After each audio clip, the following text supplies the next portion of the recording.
At kaugnay po niyan, makakasama po natin ngayong umaga si Dr. Hansel Ibanez. Siya po ang Field Operations Area Manager for NCR ng USAID's TB Platforms at si Dr. Nerissa Lozaria, ang Superintendent ng School Division Office, Caloocan. Rise and shine po sa inyo, Doc Hansel at Doc Lozaria.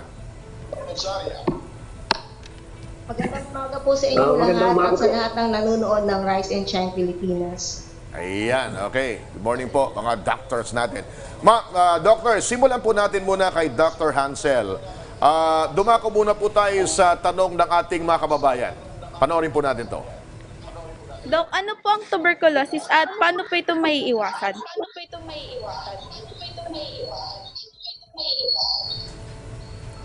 Okay? Ulitin ko po yung tanong niya. Ang kanyang tanong, ano daw po ang TB at paano po ito maiiwasan? Doc Hansel.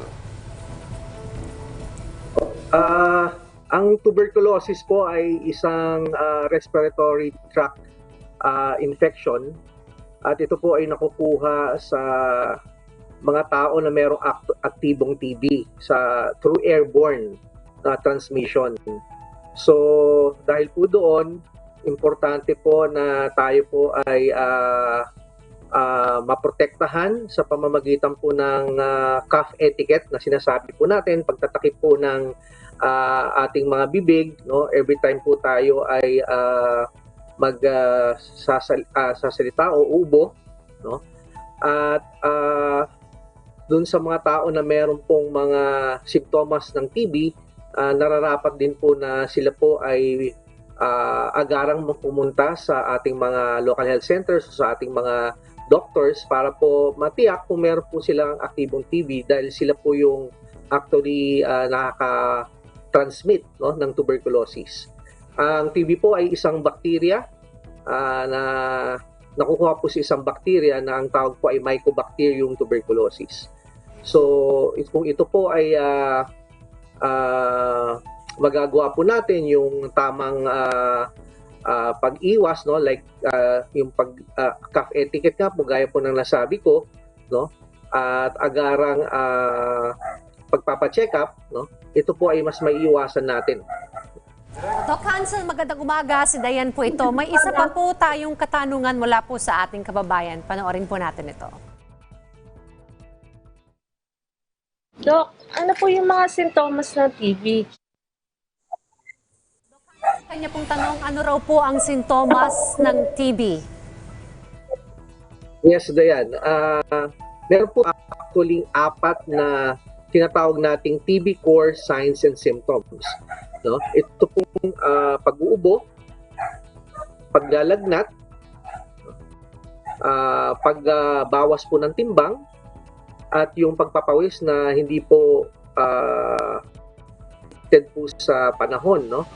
So ito po ay meron pong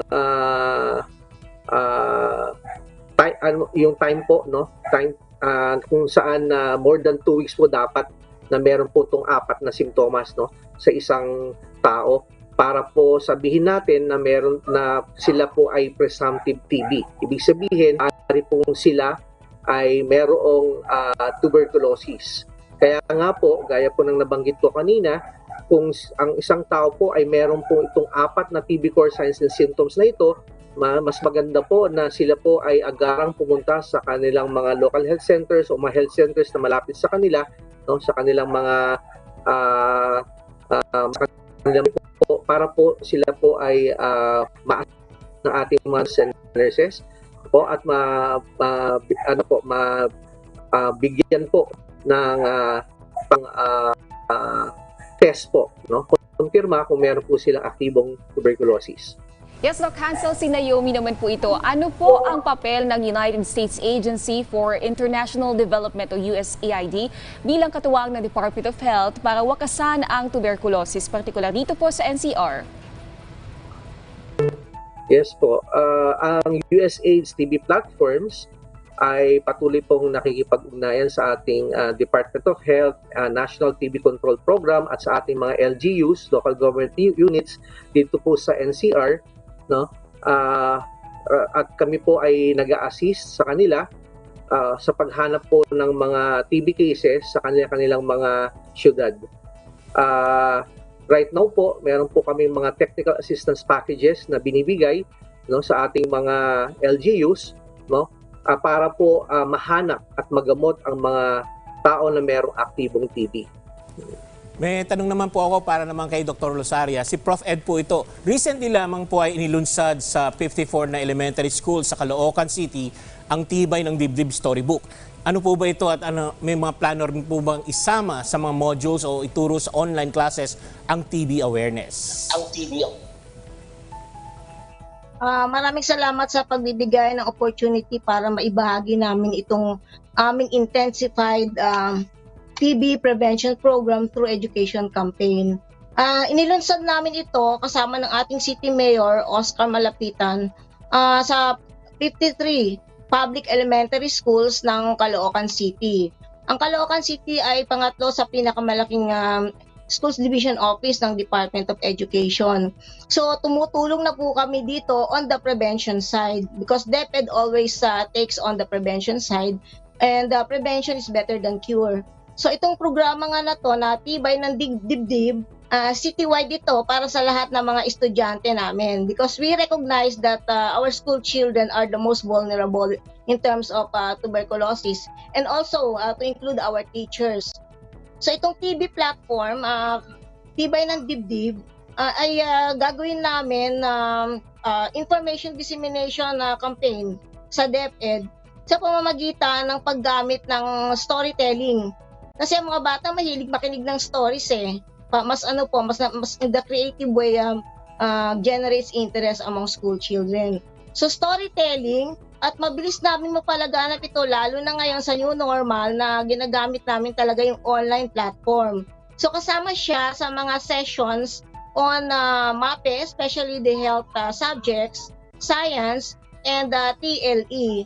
So ang mga teachers, hahasain namin yan na magbasa, gumamit nitong meron kaming storybook ito mapakita ko po.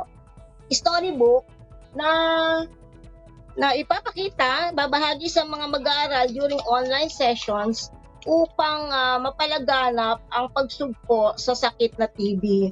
So kasama na rin dito yung kasanayan, yung sasanayin namin mga guro kung paano mas maging epektibong story doon sa storytelling aspect ng ng ating advocacy campaign. So maganda po ito para sa mga bata sapagkat bukod sa kaalaman kung paano ito masusugpo, yung early detection is important. Kasi meron din po kaming checklist na pamamahagi sa bawat household na kung saan nandito po yung mga checklist lang to, madali lang na i-check ng mga bata at ng mga magulang symptoms for early detection. At based on analysis of the checklist, maaari na po kami sa DepEd makapag-refer sa health centers for x-ray and thorough laboratory check. And from this, para sa mga makikita naming may sakit na tuberculosis, pwede na pong yung therapy and the cure will transpire. So ganun po, nagpapasalamat po kami sa partnership na to with the United States Agency for International Development, of course the Department of Health through the National Tuberculosis Prevention Program, and yung University Research Company. Sila po yung mga partners namin through the TV platforms pala. Sila po yung aming mga partners pagdating dito sa anti-TB campaign ng Department of Education in Caloocan City. Alright.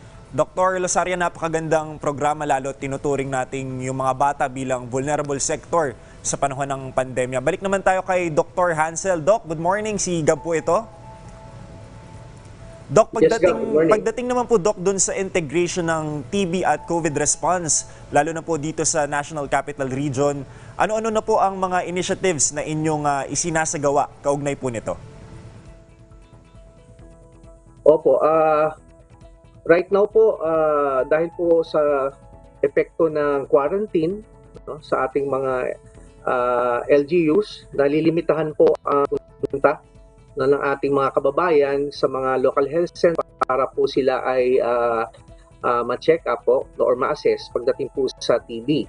So ngayon po, kami po, ang TB platforms, kasama po ang Metro Manila Center for Health Development, ay gumawa po ng isang strategy kung saan makukuha po natin no ang mga tao no sa isang lugar para po ma-check up po sila sa COVID at sa TB or tuberculosis. Ito po yung integration po ng TB screening at ng COVID-19 vaccination. So ang ginagawa po natin diyan no lahat po ng mga kababayan natin na pumupunta sa mga vaccination hubs no sila po ay binabakunahan muna at after vaccination no nagbibigay po ng libreng chest x-ray screening ang ating organisasyon. At kung sino man po ang makitaan ng findings na nagsasuggest po na may TB x-ray at dun sa mga merong simptomas, kinokolektahan din po natin na yan ng plema for gene expert testing no makukumpirma po na kung sino po ang merong aktibong TB at once makumpirma po sila na merong silang aktibong TB, sila po ay nire-refer sa mga local health centers kung saan sila po ay makakatanggap ng libreng gamutan para po sa tuberculosis. So ito po right now ay ginagawa namin sa mga LGUs na kung saan sila po ay nag-agree po no na mag-conduct po ng integration no ng TB screening sa COVID-19 ito ng kanilang response sa COVID po. Alright, on that note, maraming salamat po Doc Hansel at maraming salamat po sa pagsagot din sa tanong ng ating pong mga kababayan. Muli nakapanayan po natin si Dr. Nerissa Losaria, ang Superintendent po ng School Division Office, Caloocan, at si Doc Hansel Ibanez, ang Field Operations Area Manager for NCR USAID TB Platform. Stay safe po kayo, Doc.